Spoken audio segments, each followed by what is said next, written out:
Há alguns dias, decidi conhecer um restaurante de comida japonesa que haviam me recomendado bastante. No dia marcado, me preparei e fui até o local. Quando cheguei, encontrei o restaurante lotado de pessoas. Era necessário aguardar para ser atendido e conseguir uma mesa. Como estava sozinho, não me importei em esperar pacientemente até ser chamado. O próprio restaurante havia organizado algumas mesas e cadeiras para quem aguardava. Então, sentei e fiquei lá por um bom tempo. Aproveitei para escrever enquanto esperava. Lembro que estava desenvolvendo uma narrativa sobre demônios e aparições, um tema que me parecia muito interessante. Em determinado momento, um casal de jovens se sentou ao meu lado, também esperando ser chamado. Ao ouvir parte da conversa, percebi que eram recém-casados, pois falavam sobre a necessidade de se mudar rapidamente de apartamento. Notei que havia certa tensão entre eles. Utilizavam expressões como "essa coisa é ruim", "essa coisa está provocando", "essa coisa continua nos fazendo mal", entre outras. Isso chamou minha atenção e continuei ouvindo discretamente. Em certo ponto, a jovem me olhou fixamente. Não hesitei em perguntar se poderia ajudá-los a entender o que estava acontecendo. Ambos ficaram surpresos com a minha abordagem. Ao explicar brevemente minha experiência com assuntos sobrenaturais, a resistência inicial e a vergonha que sentiam desapareceram. A jovem chamada Ana foi a primeira a falar e começou a contar sua amarga experiência. Senti que, ao transmitir confiança, consegui fazer com que se abrissem. Ana e seu esposo, Miguel, estavam casados havia alguns meses. Para começarem a vida juntos, mudaram-se para um pequeno apartamento em um edifício antigo, localizado no centro da cidade. Apesar do espaço limitado e da idade do prédio, eles estavam extremamente felizes e animados para construir uma vida lado a lado, dispostos a trabalhar duro para conquistar seus sonhos. O apartamento, embora pequeno e um tanto desgastado pelo tempo, era perfeito para eles. No início, possuíam apenas o essencial: uma cama, uma mesa, algumas cadeiras e uma pequena cozinha com um fogão de 2 bocas, presente de uma tia no casamento. Mas nada disso importava. Estavam felizes por finalmente terem um espaço próprio onde podiam viver como sempre haviam sonhado. Miguel trabalhava como garçom em um restaurante de um shopping center, enquanto Ana estava à procura de uma oportunidade na área de design gráfico. Apesar do salário modesto de Miguel, ele se esforçava para economizar cada centavo, garantindo o pagamento do aluguel e das despesas básicas. Ana, por sua vez, dedicava-se a encontrar trabalho e também ajudava vendendo doces e bolos que aprendera a fazer com sua mãe e suas tias, colaborando assim com a renda da casa. Apesar das dificuldades, o amor que sentiam um pelo outro era forte o suficiente para mantê-los unidos e motivados a seguir em frente. Tudo estava caminhando bem até que começaram a decorar o apartamento com o que conseguiam comprar pouco a pouco, sempre com muito esforço. Cada objeto novo era uma pequena vitória. Encontravam a maioria dos itens em lojas de antiguidades. Ana tinha um talento especial para garimpar boas peças, enquanto Miguel sabia negociar preços vantajosos. Assim, o pequeno apartamento foi ganhando vida, tornando-se um espaço de relaxamento, repleto de objetos que carregavam histórias e memórias, mas também, sem que percebessem, trazendo algo a mais para dentro de seu lar. Algo que não tardaria a se manifestar de forma perturbadora. Foi justamente em um domingo que essa odisseia de medo e incerteza começou, deixando o jovem casal em profunda ansiedade sobre o destino sombrio que parecia se aproximar. Neste ponto da história, Ana não conseguiu mais continuar falando. Sua voz falhou e Miguel assumiu a narrativa, contando aquela experiência que mudaria suas vidas. Ele explicou que naquele dia, após o almoço, decidiram passear pela região norte da cidade e visitar um grande mercado de antiguidades conhecido por suas ofertas exóticas. Chegando lá, começaram a buscar enfeites e móveis que pudessem utilizar em casa. E enquanto caminhava entre os estandes, Ana avistou algo peculiar. Era um pequeno altar improvisado que vendia objetos muito antigos e tradicionais, supostamente adquiridos em várias partes do mundo pelo vendedor, um velho de barba longa que exalava serenidade e profundo conhecimento sobre a origem de cada peça. Ana imediatamente se sentiu atraída por alguns bonecos estranhos feitos de tecido e couro, com pedaços de espelho incrustados em seus corpos. Seus rostos eram perturbadores. Olhos e bocas desenhados com fios de cânhamo preto formavam expressões de agressividade e descontrole. O velho explicou que aqueles bonecos eram réplicas do boneco de vodú Bizango, usados tradicionalmente para conter espíritos protetores ou aprisionar entidades malignas. Apesar de serem apenas réplicas, a aparência intensa dos bonecos impressionou Ana, que decidiu comprar o mais impactante deles. O boneco escolhido segurava uma lança feita de madeira negra e ostentava pequenos chifres, dando-lhe a aparência de um guerreiro do submundo. Segundo o vendedor, os espelhos incrustados simbolizavam janelas para o mundo espiritual. Mesmo com Miguel tentando convencê-la a desistir da compra, Ana estava fascinada e levou o boneco para casa, contra a vontade do marido. No início, nada parecia anormal. Ana colocou o boneco em uma prateleira especial, rodeado de espelhos e adornos, criando um canto místico e contemplativo exatamente como havia idealizado. Para ela, aquele espaço seria um local de meditação e purificação das más energias. Sentia-se extremamente satisfeita com a aquisição do boneco vodú, acreditando ter trazido para casa um artefato de proteção e boas vibrações. No entanto, conforme os dias passaram, situações estranhas começaram a acontecer. As luzes do apartamento passaram a piscar sem motivo aparente. Objetos mudavam de lugar sozinho ou caíam inexplicavelmente. E por vezes, ruídos estranhos ecoavam nos cômodos vazios. No começo, tentaram ignorar, acreditando ser simples coincidências. Mas logo ficou claro que havia algo errado. Sombras difusas surgiam em cantos específicos do apartamento, pairando de maneira sinistra. O pior incidente aconteceu numa madrugada. Ana, sentindo sede e vontade de ir ao banheiro, levantou-se durante a noite. E então algo ainda mais aterrador se revelou nas profundezas silenciosas de seu novo lar. Sombras difusas surgiam em certos cantos do apartamento, mas o pior aconteceu em uma noite específica. Ana se levantou para ir ao banheiro e, ao passar pela decoração da casa, fixou o olhar no Bizango boneco de vodú, cuja presença se tornava cada vez mais inquietante. Ela descreveu aquela situação como algo impossível de acreditar. Ana contou que não conseguia explicar muitas coisas com clareza, porque nem ela mesma compreendia o que tinha presenciado, mas afirmou com convicção aquilo que viu. Uma sombra negra e difusa parecia emanar do próprio boneco, como se estivesse grudada a ele. A coisa emitia um som estranho, parecido com um sussurro que parecia bagunçar sua mente. Ana ficou completamente paralisada pelo medo.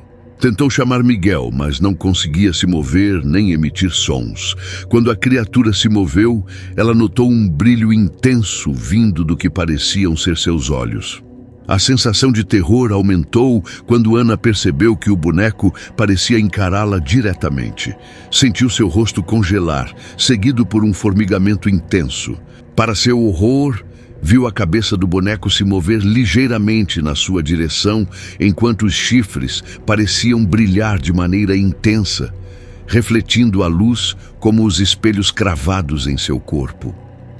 Ela descreveu que toda a atmosfera do quarto se encheu de uma energia densa e obscura, como se o ambiente estivesse sendo consumido por uma entidade viva. Ana viu claramente.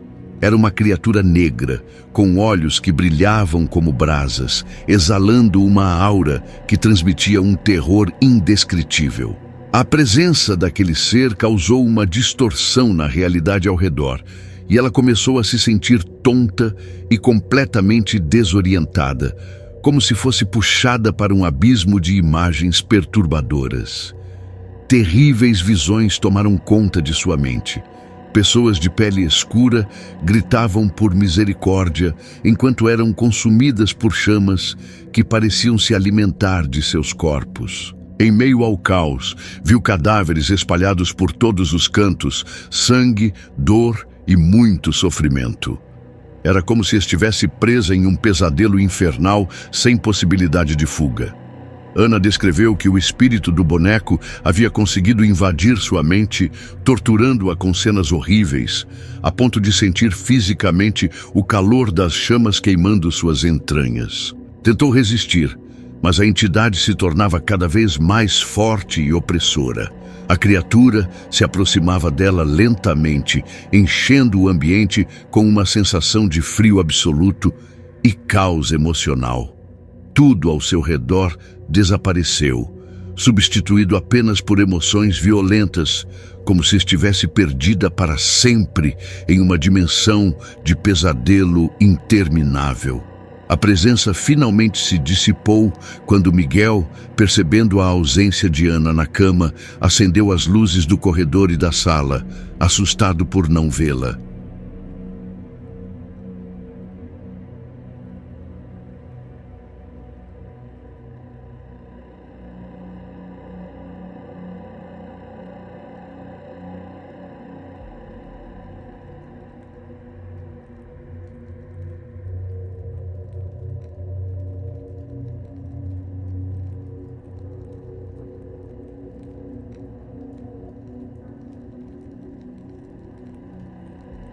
Sem imaginar o que estava acontecendo, ele correu para procurá-la. Ana, ainda em choque, foi encontrada completamente rígida, tremendo e incapaz de reagir. Miguel entendeu no mesmo instante que ela havia tido contato com uma força obscura e maligna. Tentando acalmá-la, sentou-se com ela no chão para que pudesse desabafar e contar o que tinha acontecido. O relato de Ana foi assustador. Ela descreveu tudo o que viu e sentiu, e ficou claro para ambos que o boneco não era um simples objeto decorativo. O bizarro boneco abrigava uma entidade que havia conseguido invadir e perturbar a mente de Ana de forma assustadora. Sem pensar duas vezes, Miguel pegou o boneco e o trancou em um armário, decidido a descartá-lo. Porém, estranhamente, o evento logo foi ofuscado por uma novidade. Na manhã seguinte, Ana recebeu uma ligação para uma entrevista de emprego e, com sorte, conseguiu o emprego. Nos primeiros dias, tudo parecia ter voltado ao normal, mas Ana não conseguia se sentir confortável dentro de casa, começando a se arrepender amargamente de ter comprado aquele maldito boneco bisango.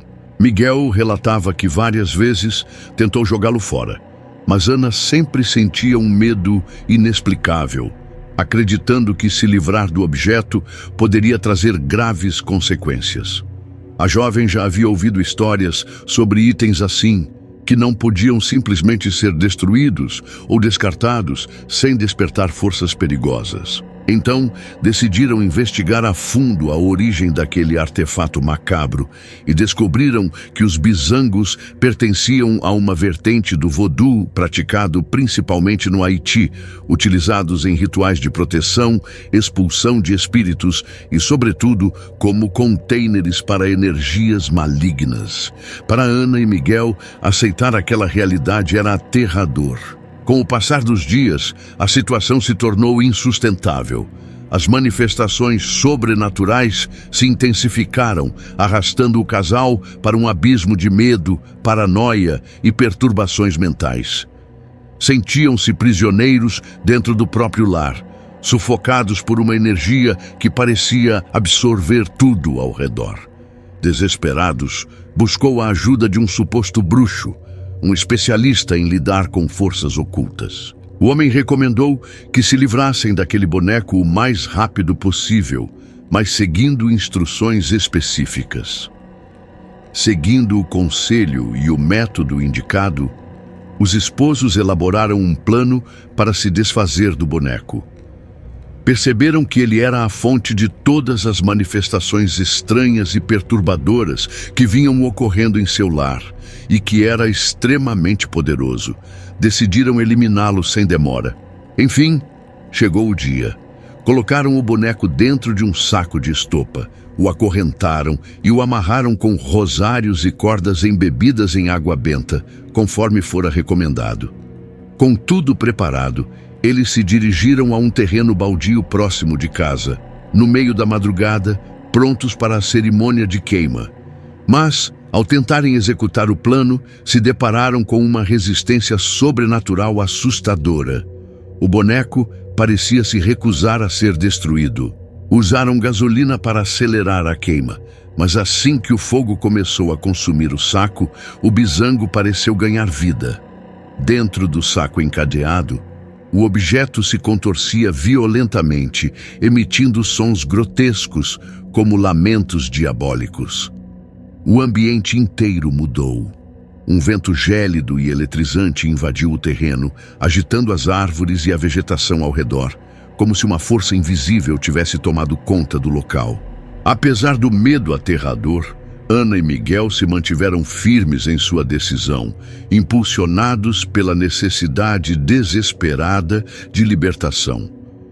Foi com um esforço quase sobre-humano que conseguiram manter o fogo aceso.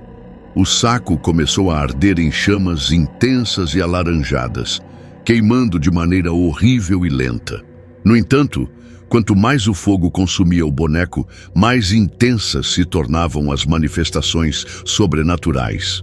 Os queixumes demoníacos pareciam penetrar nos ossos, reverberando pelo terreno. De repente, um grito ensurdecedor ecoou pela noite, vindo de algum ponto indeterminado do mato. Era um som tão agudo e distorcido que parecia rasgar a própria realidade ao meio. Ana e Miguel, paralisados de pavor, viram as sombras se agitar de maneira antinatural enquanto o fogo consumia o bisango. Sentiam, no fundo da alma, que o que estavam enfrentando era algo muito além da compreensão humana. E ainda assim, sabiam que não podiam recuar. Sentiram a temperatura cair drasticamente, enquanto uma força sobrenatural os empurrava para trás. Miguel relatou que, enquanto sua esposa o abraçava para não ver, ele pôde testemunhar as forças invisíveis que se agitavam no local. Eram sombras que iam e vinham, parecendo pessoas agachadas, movendo-se com uma velocidade sobrenatural. Outras surgiam da terra, revelando rostos cobertos de cinzas brancas e expressões ameaçadoras, o que o fez se agarrar ainda mais à esposa, esperando pelo pior. O tempo parecia passar lentamente, até que finalmente as manifestações cessaram. Eles observaram como o boneco foi reduzido a cinzas e como, pouco a pouco, o ambiente recuperava sua calma. O casal permaneceu abraçado, aliviado por terem conseguido se livrar do boneco voodoo bisango, mas ainda temerosos sobre o que poderia ter acontecido se não tivessem conseguido destruí-lo. Após o acontecimento, eles voltaram para casa, ainda com uma sensação de pavor que os impedia de descansar. Aquela experiência deixou uma marca profunda, e desde então nunca mais voltaram a ter objetos de procedência duvidosa em casa. Pouco tempo depois, precisaram se mudar de apartamento, pois Ana já não conseguia se sentir tranquila ali. Durante a noite, sentia-se observada e ouvia os mesmos gemidos e sussurros que escutara quando queimaram o boneco. Estar naquele lugar trazia de volta as memórias horríveis. Por isso decidiram buscar uma casa mais próxima do trabalho. No entanto, o trauma emocional foi tão severo que Ana não conseguiu se recuperar completamente. Ela afirmava que, para onde quer que fosse, continuava vendo e ouvindo coisas estranhas, o que começou a causar conflitos com seu marido. Já estavam considerando mudar-se pela 4ª vez, o que deixava Miguel muito preocupado. Depois dessa estranha conversa, fiquei fascinado com o evento e a possibilidade de ter conhecido algo tão raro como um boneco bisango, que, sem dúvida, possui poderes e influências fora do comum. Recomendei que o casal procurasse uma curandeira espiritual para ajudar Ana, que havia sido a mais afetada pelo encontro. Quando finalmente fomos chamados para a nossa mesa no restaurante, continuamos conversando sobre diversos assuntos e, ao final, nos despedimos, combinando que eles entrariam em contato com a especialista que eu sugeri. Até hoje, Ana continua em tratamento espiritual e fazendo terapia para superar seus medos e traumas. Com esta história, encerro por aqui. Gostaria de agradecer a Ana e Miguel por permitirem que eu compartilhasse seu relato, mantendo seu anonimato e desejando a eles que superem essa adversidade. Inscrevam-se no canal Narrativa de Terror, deixe seu like e até o próximo vídeo.